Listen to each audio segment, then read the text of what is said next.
মুখ্যমন্ত্ৰী ডাঙৰীয়া আমাক যোৱাকালি যি ভয়ংকৰ পৰিৱেশ অৰুণাচলত হ'ল আৰু সেই পৰিৱেশৰ কাৰণে আমাৰ ডাউন ষ্ট্ৰীমত আমাৰ কিছু এটা পৰিৱেশ হৈছিলে আৰু মানুহৰ জীৱন সম্পত্তি যাতে ৰক্ষা কৰিব পৰা যায় তাৰ বাবে স্থানীয় বিধায়ক ভুৱন পেগু ডাঙৰীয়া, প্ৰধান বৰুৱা ডাঙৰীয়া, সাংসদ আৰু আমাৰ মাননীয় মন্ত্ৰী কেশৱ মহন্ত ডাঙৰীয়া আৰু মই একেলগে সকলোৱে মিলি যাতে ৰাইজৰ অসুবিধাত নপৰে তাৰ বাবে মাননীয় মুখ্যমন্ত্ৰী ডাঙৰীয়া দিয়া নিৰ্দেশ অনুসৰি তাত গৈ আমাৰ জিলা প্ৰশাসনৰ লগত মিলি আমি তেওঁলোকৰ উদ্ধাৰ কাৰ্য আৰু তেওঁলোকে যাতে এই সময়ছোৱাত বিপদৰ সময়ত যাতে আমাৰ চৰকাৰখনে তেওঁলোকৰ লগত থাকিব পাৰোঁ তাৰ বাবে আমি এই আজিৰ দিনটো লগ দিলোঁ আৰু তাৰ উপৰিও আমি যিখিনি কৰিবলগীয়া কাম সেই গোটেই কামখিনি আমি তাত কৰিলোঁ।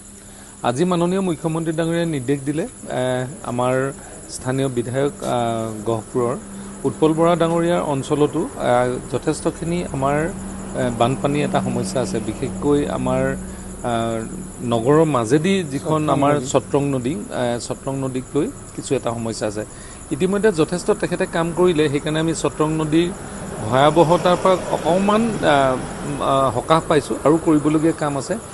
যোৱাবাৰ মাননীয় মন্ত্ৰী পীযুষ হাজৰিকা ডাঙৰীয়া যথেষ্ট আমাক এই অঞ্চলত কাম কৰি দিলে। এতিয়া দায়িত্ব লোৱাৰ পিছত বাকী যিখিনি কাম বাকী আছে এইখিনিও অহা এটা বছৰৰ ভিতৰত কাম আমি সম্পূৰ্ণ কৰি অন্ততঃ গহপুৰ নগৰখন আমি সুৰক্ষিত কৰিব পাৰোঁ, আমাৰ জীৱন সম্পত্তি যাতে সুৰক্ষিত কৰিব পাৰোঁ আমি তাৰ কামখিনি কৰিম।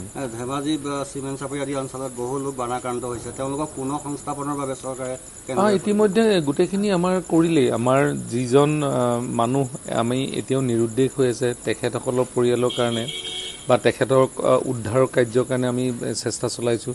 যিসকল বানাক্ৰান্ত লোকৰ ঘৰ বাৰী নষ্ট হৈছে সেইসকলৰ কাৰণে একেবাৰে কম দিনৰ ভিতৰত তেওঁলোকক চৰকাৰী যিটো সাহায্য সেইটো পোৱাৰ ব্যৱস্থা কৰা হৈছে বা আমাৰ যিসকলে এতিয়া ঘৰত থাকিব পৰা অৱস্থাত নাই সেইসকলক আজি শিবিৰলৈ আনি অহা 10টা দিন বুলি নহয়, যিমান দিনলৈকে আমি শিবিৰত থাকিব তেতিয়ালৈকে আমি তাৰ কাৰণে তেওঁলোকক খোৱা বোৱাৰ বা স্বাস্থ্যসন্মত ব্যৱস্থা আৰু আমাৰ তাতে পশুধন যথেষ্ট আমাৰ তাত নষ্ট হৈছে। এই পশুধন আমাৰ আমাৰ উপাৰ্জনৰ এটা ব্যৱস্থা।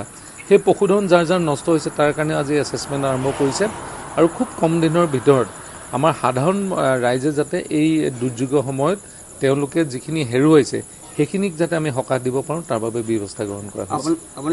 গোটেই সমস্যাটো মাননীয় মুখ্যমন্ত্ৰীৰ বানমুক্ত অসমৰ যিটো আমি ভাবিছিলোঁ আমাৰ মেনিফেষ্টোত আছিলে তাৰ বাবে যোৱা 5টা বছৰে আমাৰ পীযুষ হাজৰিকা ডাঙৰীয়াই যথেষ্ট কাম কৰিলে। সেইকাৰণে আপোনালোকে মথাউৰি ভঙা নেদেখিব আমাৰ ইয়াত। সাধাৰণতে আজি ইমান ডাঙৰ বানপানী অসমত হৈছে কিন্তু মথাউৰি ভঙা নাই।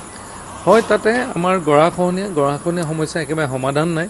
আজি ক'ৰবাত খহিব আমি ৰখাম, আকৌ বেলেগ ফালে খহিব। কিন্তু আমাৰ কিছু এনেধৰণৰ নদীৰ পৰা নামি অহা পাহাৰৰ পৰা নামি অহা নদী আছে য'ত হঠাতে পাহাৰত হোৱা বৰষুণৰ বাবে আমি সমস্যা ইয়াতো হৈছে আমাৰ গহপুৰ আদি অঞ্চলত বা আমি আজি যিখিনি বানপানীৰ কথা পাতিছোঁ সেই গোটেইখিনি অৰুণাচলৰ ফ্লেছ ফ্লাডৰ যোগেদি হোৱা এটা সমস্যা, হঠাতে হোৱা এটা বানপানীৰ সমস্যা আৰু এইখিনি আমি মোকাবিলা কৰিবৰ কাৰণে চেষ্টা কৰিছোঁ। কিন্তু আমি যিবিলাক মথাউৰি বনালোঁ এতিয়ালৈকে যোৱা 5 বছৰে বনোৱা এটা মথাউৰিও আজিলৈকে ভঙা নাই। আমাৰ ৰেকৰ্ড কিছুমান থাকে, ৰেইনফল ৰেকৰ্ডৰ মতে ইতিমধ্যে প্ৰায় 60% এইবাৰ বৰষুণ হৈ গৈছে, কাৰণ একেবাৰে বহাগৰ বিহুৰ দিনৰ পৰা নেৰানেপেৰাকৈ মাজে সময়ে বৰষুণবিলাক দিয়ে আছে। আমি হস্তম হৈ আছোঁ আৰু আমাৰ আজিৰ দিনত আমাৰ যিবিলাক বানপানীৰ ৰেকৰ্ড এইবিলাক হ'ল আমি কিছু ডাটা বেছ ষ্টাডি কৰোঁ। আমাৰ ৰিচাৰ্চ নিজৰে আছে এনালাইচিছ চেণ্টাৰবিলাক, সেইকাৰণে আমি মৰ্ফলজিও ষ্টাডি কৰিছোঁ, নদীৰ গতিপথৰ পৰা আৰম্ভ কৰি গোটেইখিনি। সেইকাৰণে সমস্যা বেছি হ'ব নালাগে, কাৰণ চৰকাৰখনে এই বিভাগটোত যথেষ্ট আমি পইচা দিছে আৰু ৰাইজৰ সকাহ দিবৰ কাৰণে। আপোনালোকে চাব যে গাই নদী আদি কৰি যিবিলাক আছিলে সেইবিলাক যোৱাকালি গাই নদী মুখখনত ভয়ংকৰ বানপানী হোৱাৰ পিছতো কিন্তু মথাউৰিকেইটা আমি ভালকৈ বনোৱাৰ কাৰণে গাই নদীয়ে তেনেধৰণৰ ধ্বংসলীলা কৰা নাই। সেইকাৰণে আমি যেনেধৰণে যোৱা 5টা বছৰে কাম কৰিলোঁ, মুখ্যমন্ত্ৰী ডাঙৰীয়াই নিশ্চিতভাৱে অনাগত দিনত এই বিভাগটোৰ জৰিয়তে ৰাইজৰ জীৱন আৰু সম্পত্তি সুৰক্ষিত কৰিব।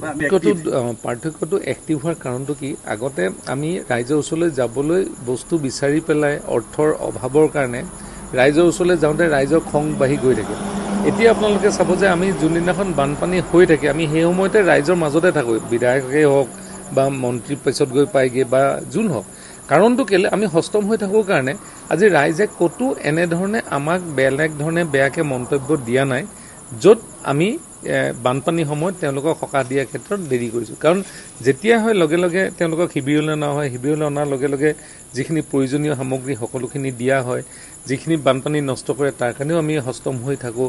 আৰু আমাৰ যিবিলাক মথাউৰি বনাওঁ সেই মথাউৰিবিলাক ইমান ধুনীয়াকৈ বনোৱা হয় আজিৰ দিনত, হঠাতে সেই আগৰ নিচিনাকৈ মানে ভাঙি যোৱা মথাউৰি প্ৰায় কমকৈ বনোৱা মানে নায়েই আজিলৈকে। সেইকাৰণে ৰাইজেও চৰকাৰখনৰ প্ৰতি থকা এটা আস্থা আৰু বিশ্বাস, সেই বিশ্বাসৰ মাজেৰে কাম কৰি আছোঁ। এইটো কাৰণে মই দুজন মানুহক ধন্যবাদ দিম। মই আজি চাবলৈহে আহিছোঁ, বিধায়কজনে চট্ৰং নদীক লৈ এতিয়ালৈকে যদি আপুনি এছেম্বলিৰ ৰেকৰ্ড চাই কিজান এছেম্বলিত তেখেতে চট্ৰং নদীক লৈ অফিচিয়েলি বহুতবাৰ প্ৰশ্ন কৰিছে।